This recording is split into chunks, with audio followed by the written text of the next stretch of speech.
I thought I'd take a little bit of time and make a video about how I set up my saltwater mixing station. I know people have made some pretty intricate designs, but this one's straightforward and to the point, and I think it could be very useful for people who don't want to spend a lot of money. As you can see here, I've got my little utility sink that I'm working out of, and above there, I've got my RO Buddy system set up. I went ahead and increased my system to include an extra carbon cartridge as well as an extra membrane so that I could get more output in a shorter span of time, which is what we're all looking forward to. You also see on there that I've got my back flush valve going on there, as well as the inline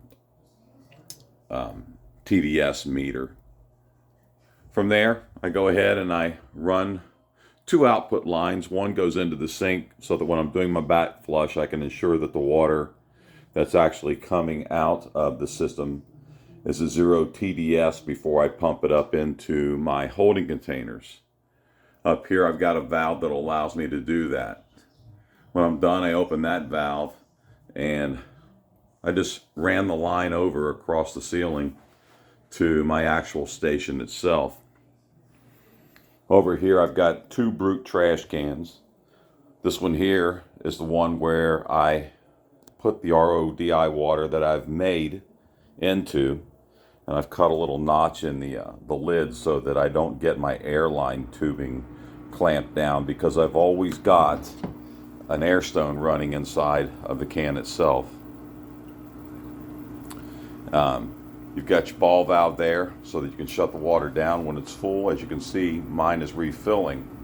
Because what I do is I have a little pump that I've got over here with some tubing on it, and I just drop this down into the can itself when I want to fill up my water jugs. I always keep 5 on hand, and then I just drop the end down into that jug and fill it up. That way I don't just have to lug the 5-gallon jugs around within the house.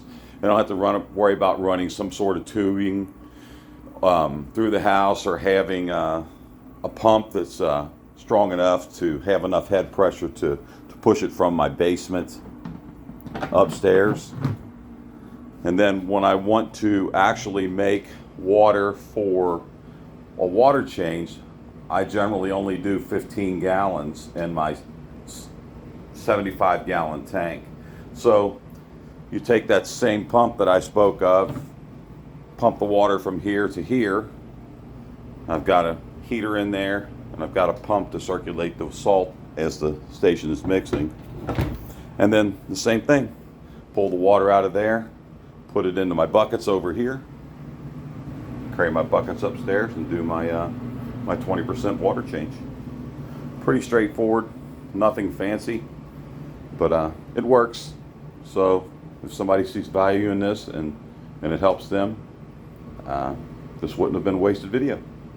Thanks.